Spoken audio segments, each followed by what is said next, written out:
ข้าพเจ้าเองถือว่าซื้ออาจารย์รู้ไดเราถือว่ามาจากมสหินเฮิบข้าพเจ้าถือว่าสอนวิชาประวัติศาสตร์ชั้นม .5 ถือว่าเสนอเกี่ยวกับแนวความคิดถือว่าการนำใส่ปึ้มห้องสมุดเพื่อแทรกเข้าอยู่ใน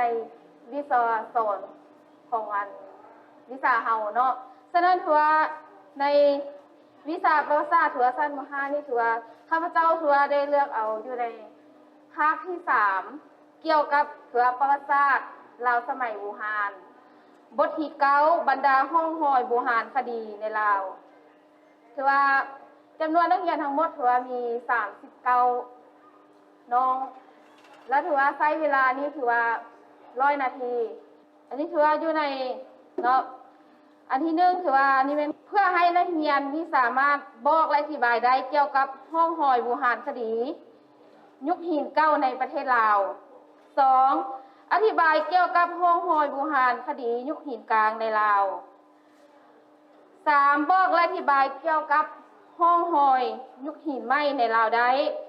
4เข้าใจและอธิบายได้เกี่ยวกับห้องหอยของยุคหินไหมในลาวได้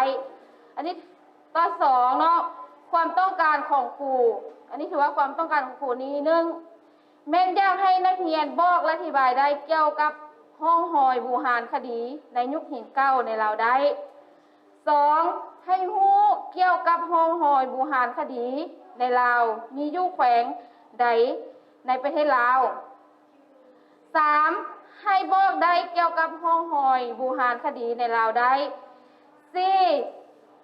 ให้บอกขอโทษให้ฮู้บอกให้ฮู้แล้วก็บอกได้เกี่ยวกับห้องหอยยุคโลหะในลาวมีอยู่เขตใดของประเทศลาวนี่ถือว่าวิธีการนำไส้ปื้มเนาะถือว่าการนำไส้ปื้มเข้าแทรกอยู่ในบทนี้ในหัวที่1ถือว่าลาวสมัยบูฮานตัวนี้เนาะถือว่าลาวสมัยบูฮาน2ความรู้รอบตัวความรู้รอบตัวที่สุดในประเทศลาวอยู่ในเล่ม1 3นิทานพญาแถน4ตัวนี้หัวใหญ่นึงพระพุทธศาสนาในประเทศลาวเนาะแต่ว่าในการนำไส้ท่านถือว่าในแต่ละหัวถือว่าเขาจะหมายเป็นหน้าให้นักเรียนถือว่าค้นคว้าเพื่ออย่างเพื่อว่าให้เขาเจ้าถือว่าเข้าอยู่ใน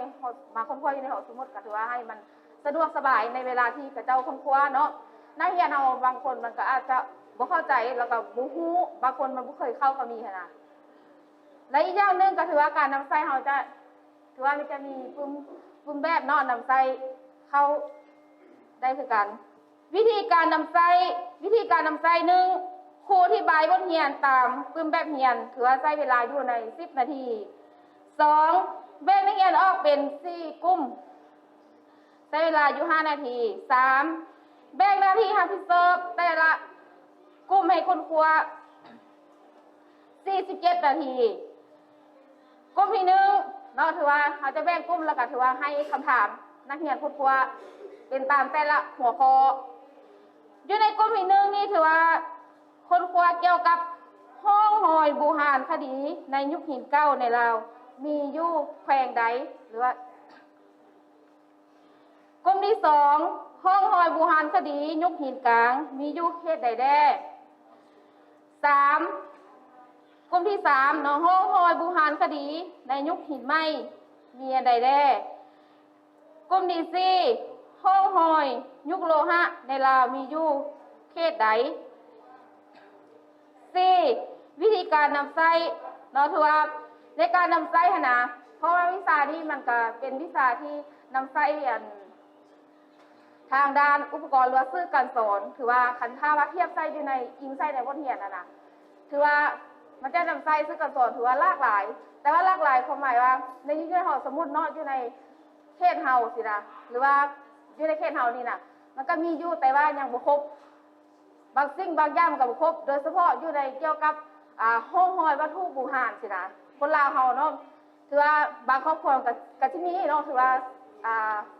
อย่างเพื่นเอิ้นว่าวัตถุโบราณบ่สิ่งของเก่าแก่ของคนนั้นสมัยโบราณตะกี้น่ะส่วนหลายถือว่าปัจจุบันนี้น้อยครอบครัวที่จะรักษาไว้แต่ว่าก็เนาะส่วนหลายที่เราจะมักเห็นอยู่นำส่วนเผ่าเนาะหรือไอ้เนาะส่วนเผ่าเราหรือเอิ้นว่าส่วนเผ่ามงเป็นบ่ที่เขาเจ้ารักษาแบบอันเครื่องวัตถุโบราณนี้ไว้ส่วนหลายน่ะเขาจะเห็นฉะนั้นถือว่าในการนำไส้อันปึ้งห้องสมุดนี้ท่านถือว่าเขาก็อิงไส้ส่วนหนึ่งเนาะเป็นหลักและส่วนที่สองเขาจะให้แนะนำให้นักเรียนเสิร์ชเข้าทางด้านอินเทอร์เน็ตเพื่อค้นหาแล้วก็มาสมเทียบมาอ่านสมเทียบอยู่ในการนำไส้อยู่ในปึ้งผ่านห้องสมุดของเราสองซอกหาเพื่อเอาข้อมูลเกี่ยวกับหัวข้อที่กำหนดเนาะเพราะว่าในปึ้งวันที่เราให้นักเรียนไปซอกเขาก็แนะนำว่ากลุ่มนี้ซอกหัวนี้แบบนี้แล้วก็หน้านี้ไปเพื่อความสะดวกของเขาเจ้าห้าครูให้แต่ละกลุ่มนี้ถือว่าหลังจากที่คนครัวแล้วเนาะถือว่าจะให้กระเจ้าขึ้นรายงานใช้เวลาอยู่ในถือว่ากลุ่มละ7 นาที6หลังจากที่นักเรียนถือว่าแต่ละกลุ่มถือว่ารายงานแล้วถือว่าครูก็ถือว่าสรุปสั่งรวมเนื้อในให้แต่ละกลุ่มเอาเฉพาะถือว่าผ่านการรายงานเนาะเกี่ยวกับแนวความคิดการนำใส่ปึ้มถือว่าห้องสมุดอยู่ในวิชาประวัติศาสตร์อยู่ในชั้นม .5 ของข้าพเจ้าก็ถือว่าเบิดเพียงเท่านี้เนาะเฉพาะมีท่านใดหรือว่าอาจารย์ใดที่ว่าอยากประกอบคำคิดเห็นเนาะใส่บทสอบตัวนี้ให้มันมีประสิทธิภาพให้มีคุณภาพถือว่าก็ขอเสริมประกอบคำคิดเห็นได้เนาะเพื่อนจะขอสอบถามเนาะว่าคือที่อาจารย์ได้เฮ็ดอันตารางแนวความคิดนี่เนาะแม่นอาจารย์ได้ลองนำไส้กับนักเรียนแล้วหรือบ่เจ้าถือว่าได้ลองนำไส้แล้วอยากขออนุญาตสอบถามเนาะอาจารย์คือตอนอาจารย์ที่ว่ายังบ่ทันได้นำไส้ตารางแนวความคิดเนาะกับตอนถ้าว่าสมเทียบกับตอนที่อาจารย์ได้เฮ็ดตารางแนวความคิดแล้วได้เอาไปนำไส้กับนักเรียนเนาะเห็นว่าปฏิกิริยาของนักเรียนเนาะมีปฏิกิริยาแนวใดเนาะต่อกับกิจกรรมของอาจารย์ตัวนี้ถือว่าเพื่อให้นักเรียนนี่ถือว่าเขาเจ้ามีความสนใจต่อบทเรียนหลายขึ้นแล้ววันนี้น่ะจุ้งโกเพิ่นถามว่าแล้วอาจารย์เองเด้เนาะเป็นจังไดเนาะถ้าว่าได้ลองนำไส้แล้วเป็นจังไดจ้ะคือว่าตัวนี้ก็มันเป็นการเล่นเบาวันในวิธีการสอนเฮาอีกด้านนึงเพราะว่าตัวนี้ท่านถือว่ามันสามารถให้นักเรียนนี้ค้นคว้าได้หลายช่องทางเนาะผ่านมานี่เราจะนำไปทางด้านอินเทอร์เน็ตทางด้านอินเทอร์เน็ตก็ถือว่าเราจะเบิ่งนำหูโทรศัพท์มันก็บ่คักฉะนั้นถือว่าเพราะว่าเอกสารบางอย่างที่ในหอสมุดมันก็มีแบบรูปภาพที่เช่นให้เราเบิ่งแบบเป็นตัวตาได้เลยทางอาจารย์ชิมุตะเนาะเพิ่นก็อยากขอสอบถามอยู่2คำถามเจ้า1แม่นเห็นได้ว่าหัวข้อของอันเนาะแม่นเกี่ยวกับเรื่องของประวัติศาสตร์ในแต่ละยุคเนาะเพราะว่าจะเป็นยุคผ่านยุคกลางแล้วก็ยุคใหม่เนาะยุคกลางและยุคใหม่เนาะแล้วเห็นได้ว่าอยากรู้ว่าอาจารย์ว่ามีให้นักเรียนไปซอกข้อมูลอยู่อินเทอร์เน็ตเนาะอยากรู้ว่าอาจารย์มีวิธีแนวใดเนาะให้เขาเจ้าซอกอยู่ในอินเทอร์เน็ตนั่นเป็น1คำถามที่1เนาะแม่นักเรียนเขาเจ้าซอกอินเทอร์เน็ตแนวใดอยู่ในมือถือบ่หรือว่าอยู่ในคอมพิวเตอร์บ่หรือว่าเฮามีอุปกรณ์หยังให้นักเรียนบ่ในการซอกหาข้อมูลอยู่อินเทอร์เน็ตเนาะอันนั้นเป็นข้อที่1วันนี้ข้อที่2ขอถามพร้อมกันเลยเนาะข้อที่2เนาะเห็นได้ว่าปึ้มที่อาจารย์เอามานำไส้เนาะมันจะมีปึ้มพระพุทธศาสนาในประเทศลาวเนาะอยากรู้ว่าปึ้มพระพุทธศาสนาในประเทศลาวนี่เนาะมันเกี่ยวพันกับห้องห้อยประวัติศาสตร์ในแต่ละยุคแนวใดเนาะเจ้าเข้าใจคือเพราะให้นักเรียนเป็นคนคว้าทางได้อินเทอร์เน็ตเพราะว่ามันจะใส่เนาะเพราะว่าปีผ่านมานี่เขาจะไม่ได้อนุญาตให้นักเรียนอีกายสมัยสุกแล้วนี้เขาไม่ได้อนุญาตให้นักเรียนเอาโทรศัพท์มาเรียนแต่ว่าให้เขาเจ้ามาบ้านแล้วก็ให้เป็นคนครัวแล้วก็เขาจะตั้งคำถามให้นักเรียนเนาะคำถามให้นักเรียนแล้วให้เขาเจ้ากลับมาตอบอยู่โรงเรียนแต่ว่าปีนี้ก็สะดวกว่าเพราะว่ามันก็อยู่ในสภาพเนาะคือว่านักเรียนก็เอาโทรศัพท์มาก็คือว่าเขาจะเอาโทรศัพท์เขาจะเอาคนครัวเลยและคำถามที่2คือว่าเกี่ยวกับปึ้งหัวนี้เนาะเกี่ยวกับพระพุทธศาสนาอยู่ในประเทศลาวเฮาตัวนี้ค่ะนะอันนี้ถือว่ามันศึกษาเกี่ยวกับ นับตั้งแต่จุดเริ่มต้นการกำเนิดของคนลาวเฮาเนาะว่ามีจุดกำเนิดอยู่ไสมาแต่ไสแล้วหลังจากที่ว่ามีการกำเนิดมาแล้วเนาะถือว่ามีมนุษย์เนาะไปที่กำเนิดขึ้นอยู่ในประเทศลาวเฮาถือว่าจะมีการสร้างสาบ้านเมืองหรือว่าสร้างอาณาจักรในเมื่อก่อนน่ะเขาเจ้าจะมีการดำรงชีวิตเนาะคือว่าสร้างทางด้านอารยธรรมทางด้านวัฒนธรรมอยู่ในแต่ละเขตนั้นและถือว่านอกจากนั้นถือว่านับตั้งแต่อยู่ในยุคสมัยบูฮาจนฮอดปัจจุบันเนาะถือว่าอยู่ในกลุ่มหัวนี้ถือว่ามันจะเก็บภูมิอยู่นี่เลยอันคำถามจากทางอาจารย์เนาะอันที่ว่าอาจารย์ให้นักเรียนนั่นใช้โทรศัพท์ในการสอบข้อมูลในอินเทอร์เน็ตน่ะเป็นข้อมูลหรือเป็นรูปภาพเนาะมันจะมีเพราะว่าหัวข้อเนาะส่วนยกตัวอย่างคือกลุ่มที่หนึ่งให้คนคว้าเกี่ยวกับห้องหอยหรือว่าของคนลาวเขาเนาะอยู่ในยุคโลหะแล้วเวลาเขาเสิร์ชเข้าไปมันจะเป็นข้อมูลแล้วก็มีรูปภาพวัตถุโบราณต่างๆอยู่ในนั้นเลยแล้วอยู่ในอันนั้นวิธีการนำมาใช้ที่ว่าอาจารย์ได้เขียนเนี่ยเนาะว่าในการอันที่หนึ่งครูอธิบายบทเรียนแล้วก็แบ่งกลุ่มแล้วก็เวลานักเรียนเฮ็ดเป็นกลุ่มแล้วขึ้นนำเสนอนี่ขึ้นนำเสนอเป็นข้อมูลหรือว่ามีรูปภาพพร้อมตัวใดที่บางเอกสารมันจะมีรูปภาพไปพร้อมกับใส่รูปภาพประกอบไปพร้อมเลยถ้าตัวใดที่มีแต่ข้อมูลเขาก็จะใส่โทรศัพท์ขึ้นเลยเพราะว่าอาจารย์คิดว่าการนำเสนอแบบที่ให้เห็นภาพประจักษ์ตาเห็นสถานที่ของมันจะแท้นะกับมีแต่ข้อมูลซื่อๆนะอันใดมันจะน่าสนใจกว่ากันอันใดที่นักเรียนจะเข้าใจเป็นรูปเนาะ